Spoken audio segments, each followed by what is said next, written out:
아트 디렉터를 맡고 있는 경성현이라고 합니다. 처음 뵙겠습니다. 예. 저희가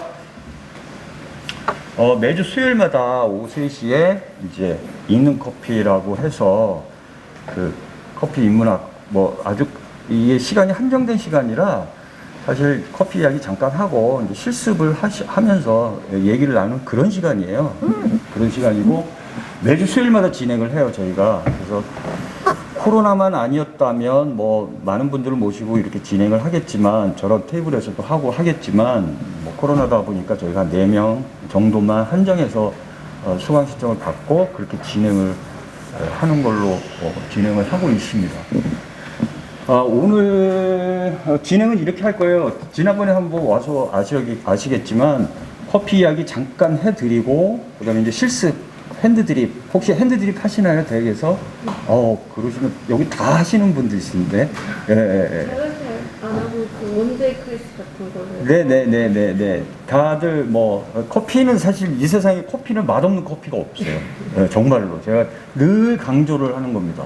이 세상에 맛없는 커피가 없어요. 그래서 커피 이야기 한 10분 15분 잠깐 해드리고 세 분 이 바 들어와서 커피를 한번 실습을 하고 본인이 내린 커피도 물론 맛을 보겠지만 다른 분이 내린 커피도 한번 맛을 보고 한번 비교. 여기서 비교는 좋다 나쁘다가 아니죠. 맛이 다르다라는 그런 개념으로 한번 실습을 한번 해보도록 하겠습니다.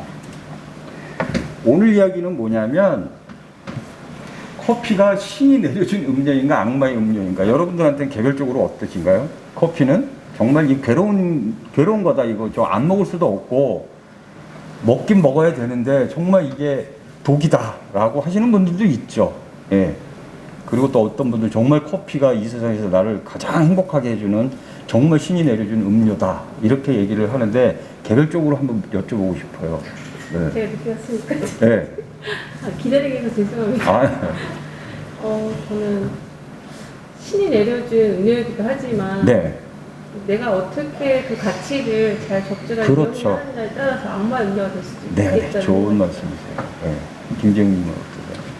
저는 신이 내려준 음료는 맞는 것 같아요. 그렇죠? 근데, 근데 신은 어차피 악마는 항상 위대하게 맞아요. 맞습니다. 오늘 할 얘기도 그런 얘기예요. 어떠세요, 친구분은?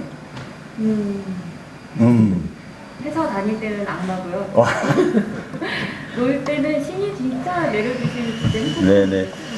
커피가 사실은 이 두 가지 양면성을 가지고 있죠. 근데 오늘은 이런 거를 어떤 물질적인 거 이런 이야기라기보다는 그 커피가 처음 먹게 된 사람들이 어떤 방식으로 받아들였는지 그 얘기를 아주 짧게 말씀을 드릴 거예요. 왜 이슬람 세계가 커피에 주목을 했냐? 여러분 갑자기 커피 이야기 하다가 이슬람 세계 이야기 딱 나오니까 깜짝 놀라시는 분들도 사실 있어요. 이게 뭔 얘기냐면 커피는 에티오피아에서 처음으로 이제 발견을 했다라고 얘기를 하죠. 여러분들이 잘 알고 있는 칼디의 전설 이런 것들도 있어요. 염소치기 소년이 커피를 어쩌고 했다가 보니까 이게 너무 좋아서 먹기 시작을 했다 얘기를 하는데 이런 이야기들의 다 대부분 공통적인 게 뭐냐면 다 이슬람 세계에서 커피를 처음으로 음료를 마셨다라는 이야기가 굉장히 중요해요. 그래서 많은 사람들은 커피 그러면 이탈리아를 생각을 하고 유럽을 생각을 할 수도 있어요. 하지만 저 같은 경우에는 커피 그러면 먼저 이슬람 세계가 먼저 생각이 날 정도로 커피와 이슬람 세계는 굉장히 밀접합니다. 혹시 칼디의 전설 제가 잠깐 언급을 했는데 혹시 아시는 분 계시나요? 예전에 이디오피아에서 염소치기 소년이 염소를 몰고 나가서 풀을 먹였다가 집에 데리고 오려고 하는데 한 마리가 안 보이는 거예요. 그래서 가봤더니 그 염소가 뭔가 열매를 먹고 기분이 좋고 흥분된 상태에서 염소가 펄쩍펄쩍 뛰는 거예요.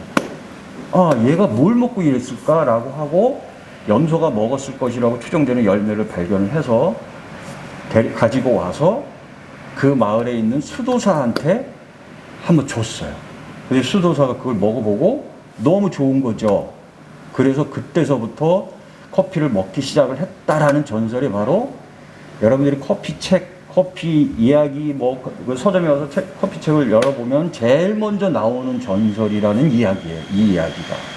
그 다음에 그 오마르의 전설이라는 건 뭐냐면, 이건 조금 다른 얘기지만 에티오피아 말고 그 이슬람 지역에 사우디아라비아 밑에 예멘이라는 나라가 있어요. 그 예멘이라는 나라에 오마르라는 그 수도사가 있었는데, 이것도 이슬람 수도사예요. 이 사람이 그 나라의 공주를 사랑을 했대요. 공주하고 사랑이 됐대요. 그러다 보니까 이 왕이 얘를 쫓아낸 거지, 수도사를. 근데 이 수도사가 막 이 사막 같은 데 쫓겨나가지고 방황을 하다가 거의 기진맥진해서 죽을 어떤 위기에 처했을 때 어떤 열매를 먹었는데 기운이 솟더라. 그래서 그때서부터 커피를 마시기 시작했다라는 전설. 그래서 지금도 국제적으로는요, 커피는 에티오피아에서 탄생을 했느냐, 예멘에서 탄생을 했느냐, 우리는 보편적으로 에티오피아에서 처음으로 커피가 우리가 원산지다 이렇게 알고는 있지만, 예멘이라는 나라는 커피의 본고장은 자기들이다라고도 얘기를 한다고들 얘기를 하고 있습니다. 이슬람 세계는 술이 금지된 세계예요. 그렇다면 보통 술에 어떤 대체품이 나와야 되겠죠. 그것이 바로 커피의 그 카페인의 양리작용. 여러분들 술을 마시는 분들이 왜 술을 마시냐면 일단 기분이 좋으라고 마시는 거거든요. 그래서 가장 근본적인 그 커피의 양리작용, 카페인의 작용이죠. 어떤 분들은 부정적으로 커피의 양리작용을 제일 먼저 꼽아라라고 얘기를 하면 잠을 못 잔다라고 얘기를 하겠지만, 그 잠을 못 잔다라는 거를 치환해서 얘기를 하면 각성이 된다는 뜻이거든요. 그 다음에 여러분들 잘 아시겠지만 커피를 마시면 일단 기분이 상승이 되고, 물론 이뇨작용이 되고, 혈액순환이 잘 되고, 이런 작용들이 있죠. 그런 것들 때문에 이슬람 지역에서는 커피가 굉장히 신이 내려준 선물로 굉장히 각인이 돼요. 그리고 또 한 가지는 뭐냐면, 이슬람 사제들이요, 처음에는 이 커피를 일반 대중들은 못 마셨겠죠. 굉장히 높은 지위에 있는 사람들만 마셨겠죠. 이 사람들이 술을 먹고, 이 커피를 마시고 종교 활동을 하는 거죠. 굉장히 뛰어난 그 어떤 위력을 발휘를 해요. 예컨대 밤새 기도를 한다든지 이런 경우에 그 일반 대중들이 이렇게 생각하는 거죠. 역시 우리의 지도자다. 저분 밤새 기도를 하는데도 끄떡 없으시네. 라고 해서 처음에는 일반 대중이 마셨던 게 아니라 굉장히 지위가 높았던 어떤 그런 사회에서 마셨다가 이제 점점 일반 대중으로 내려갔죠. 그래서 커피는 이슬람 세계에서는요, 우리가 상상하는 것보다 훨씬 더 오래전서부터 커피가 굉장히 보편적으로 마시기 시작을 했어요. 그랬다가 이 커피가 유럽으로 전달이 됩니다. 유럽으로 전달이 되는 게 여러 가지 설이 있어요. 그 시기가 십자군 시대 때도 전달이 됐겠죠. 그리고 그 이후에 무역을 통해서 전달이 됐겠죠. 그래서 보통 우리가 커피가 유럽으로 전달된 시기를 15세기 이후라고는 얘기를 해요. 그런데 유럽도 커피에 빠집니다. 그런데 유럽은 반대로 술이 지배했던 시대예요. 그 당시에. 예컨대 지금도 독일 같은 경우에는 그런 음식이 있죠. 맥주로 그 요리를 한다든지 이런 게 많죠. 그 술이 지배한 사회였었는데, 처음에 이 술의 또 대체품이 되니까 정말 맑은 정신으로 대화를 나눌 수 있는 좋은 대체품이 됐어요. 이러다 보니까 탄압이 시작이 돼요. 어떤 거냐면, 예를 들면 술을 공급했던 업자들, 이런 사람들한테는 치명적인 거가 되겠죠. 그리고 또 한 가지, 이교도가 마신다는 의미예요. 굉장히 종교적으로 밀집된 사회였었어요. 그 당시에 유럽도. 하지만 이게 커피 색깔이 보통 우리가 무슨 색깔이라고 하죠? 검은색이라고 얘기하죠. 색깔이 검고 이거를 마시면 뭔가 기분이 상승이 되고 뭔가 내 정신에 영향을 주는데, 당시에 종교적으로 보면 나를 그런 식으로 움직일 수 있는 건 신인데, 이 커피가 묘하게도 그렇게 대중들한테 영향을 끼친다고요. 그러다 보니까 탄압이 시작이 돼요. 탄압이 시작됐다가 이거는 전설인데, 교황한테 클레멘스 8세 한 17세기에 교황을 하셨던 분이신데 이분한테 이건 설입니다. 이분한테 커피를 주고 이 커피를 못 마시게 칙령을 내려 주시옵소서라고 그 청혼을 했어요.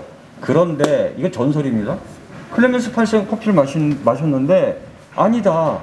이거는 못 마시게 하는 게 아니라 오히려 더 마셔야지 되는 음료다. 이건 너무 좋은데? 라고 했다라는 설이 있습니다. 그게 뭐 17세기 이후니까 그 이후부터 뭐 커피는 유럽에서는 정말 아주 온전한 음료로서 이제 자리를 잡게 되는 거죠. 그래서 이제 그 이후에 이제 영국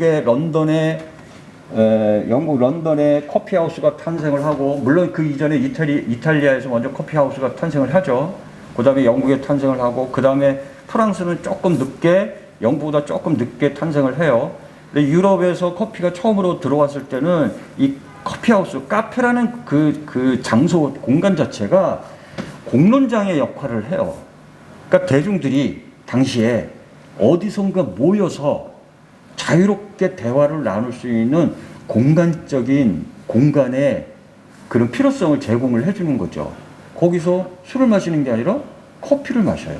굉장히 건전하죠. 이거 건전한 표현이 뭐 어떨지 모르겠지만, 그래서 거기서 뭐 우리가 아주 그 보편적으로 얘기하는 이야기 있죠. 뭐 계몽주의가 뭐 프랑스 카페에서 탄생을 했다. 프랑스 대혁명이 시작이 사실은 카페 뿌아라는 그 프랑스의 그 파리의 카페에서 자 바스티유 감옥으로 쳐들어가자라는 처음으로, 그래서 발길이 시작된 데가 바로 카페 뿌아라는 그 카페에서 시작을 했고, 또 영국의 그 카페에서, 영국의 커피하우스에서 뭐가 탄생을 했냐면 로이드 보험회사가 탄생을 해요. 왜냐하면 그 당시에 해상무역은 굉장히 위험했죠. 이 배가 가서 물건을 언제 싣고 오는지 모르죠. 그렇다면은 배끼리 공해상에서 만나서 너는 어디서 어디로 가는 배니? 뭐 이런 정보가 있겠죠. 그래서 그 배가 정보를 가지고 입항을 했을 때 이 이야기를 또 누군가는 전달했겠죠. 그런 전달을 한 장소가 바로 항구에 있던 카페 로이드예요. 그러다 보니까 그 카페에서 해상보험이 처음으로 탄생을 한 거예요, 사실. 그렇다면 이 커피가 현대 뭐 무역을 떠나서 경제에도 굉장히 영향을 미쳤다라는 거죠.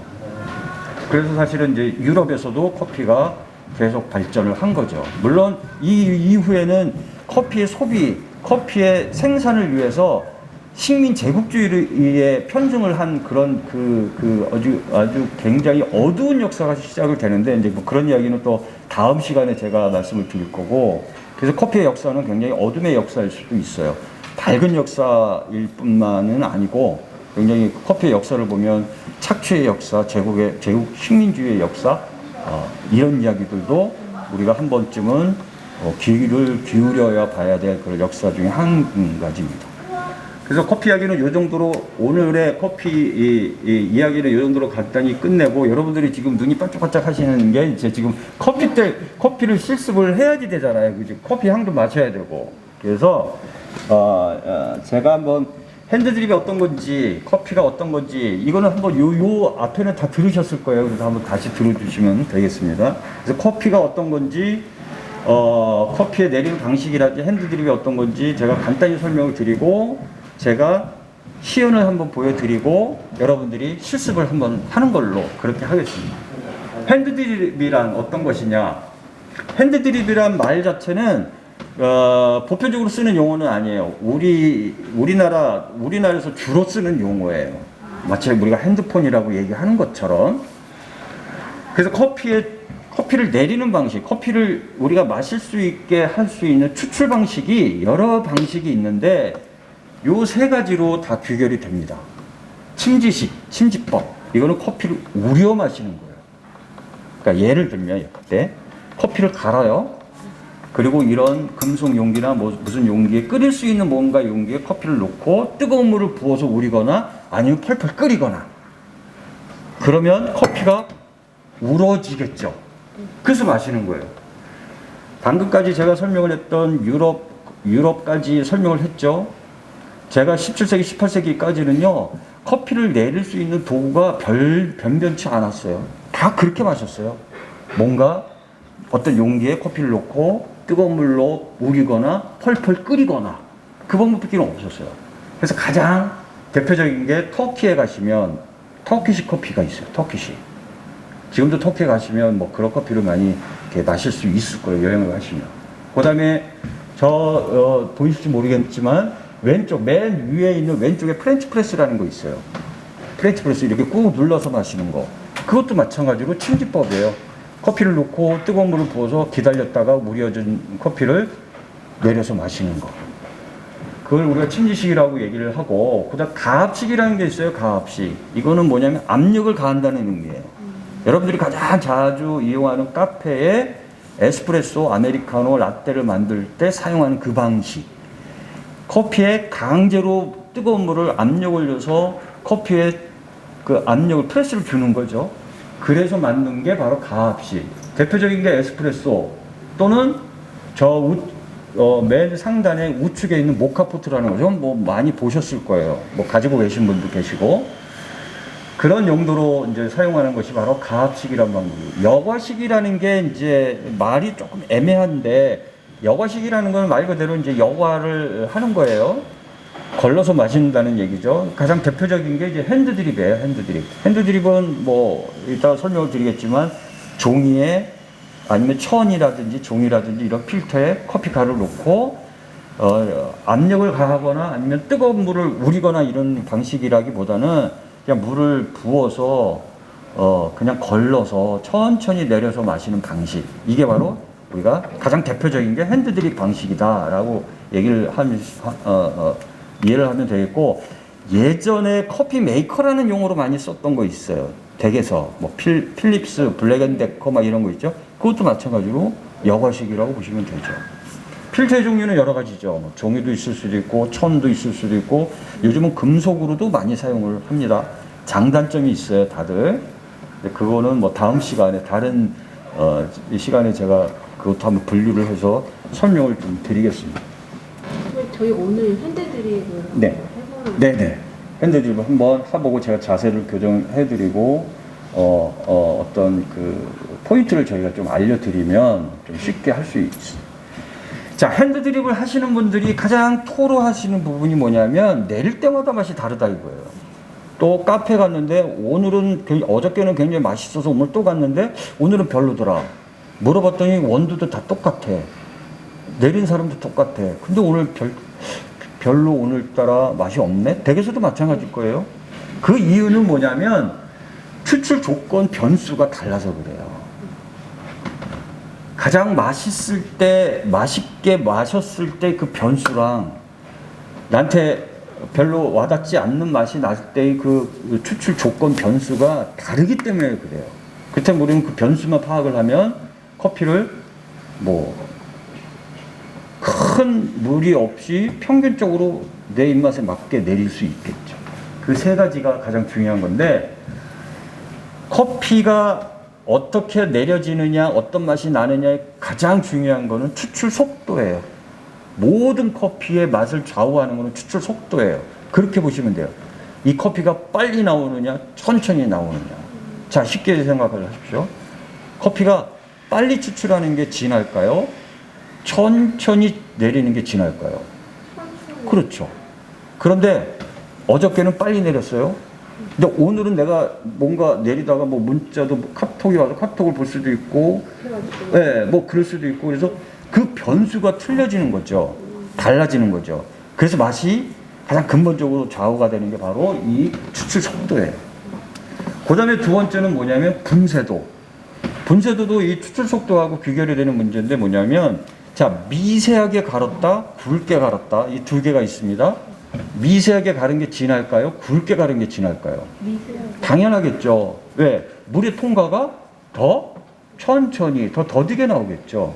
그래서 커피 가루의 분쇄도, 이게 중요한 건데, 보통 댁에서는 분쇄도를 제대로 체크를 안 하시죠.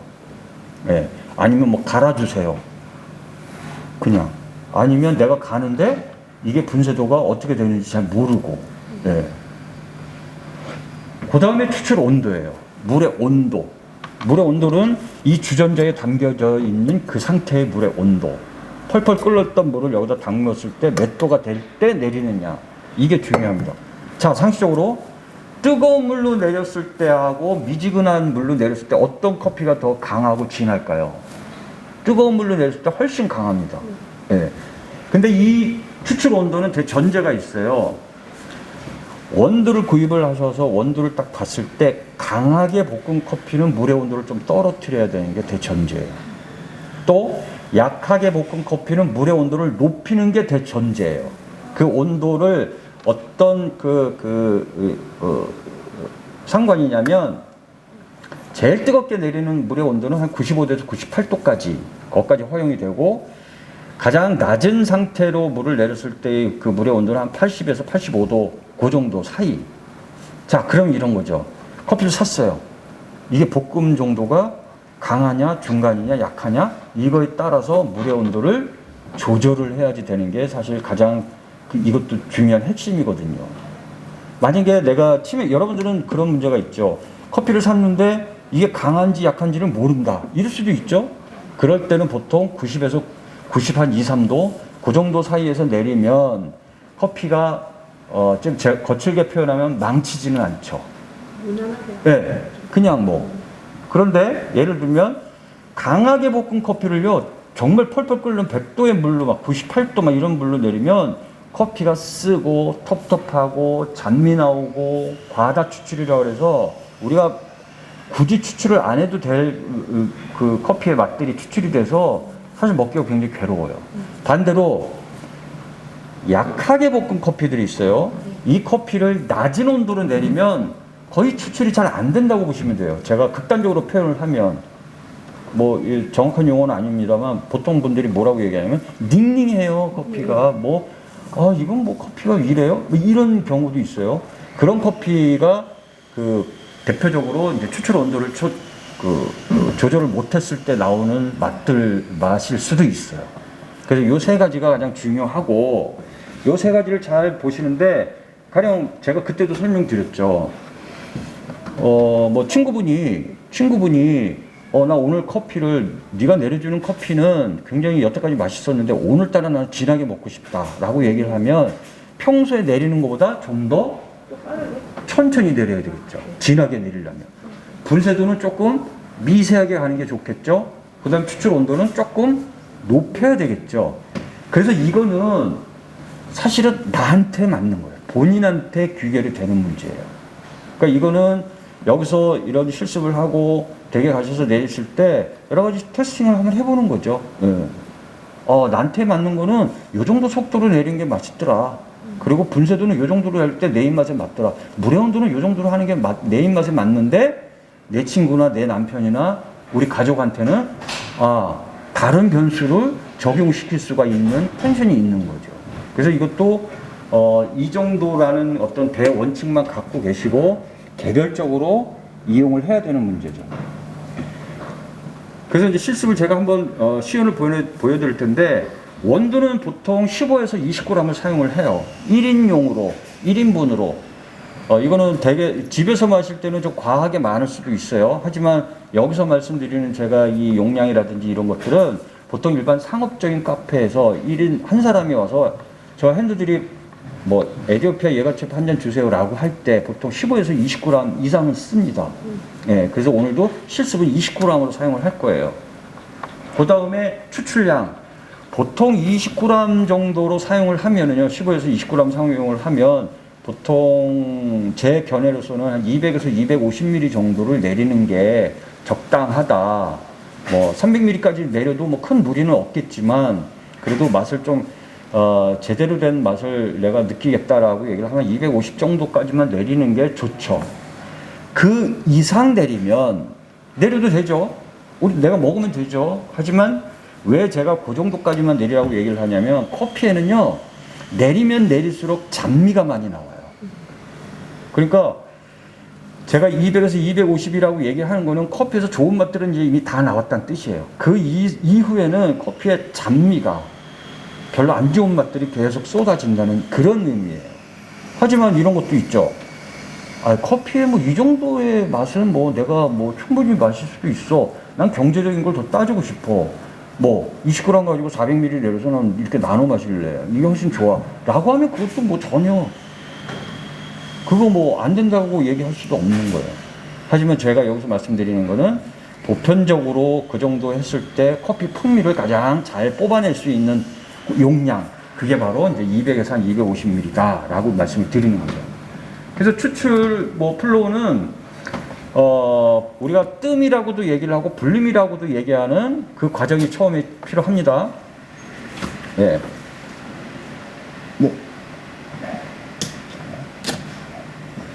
그래서 제일 먼저 불림을 해요. 불림을 할 때 한 서너 바퀴 돌려서 커피에 물을 적셔줘서 충분히 불려줘요. 충분히 불려준 다음에 한 3, 40초 좀 기다린 다음에 그 다음에 예, 이제 내리는 거예요. 실제적으로.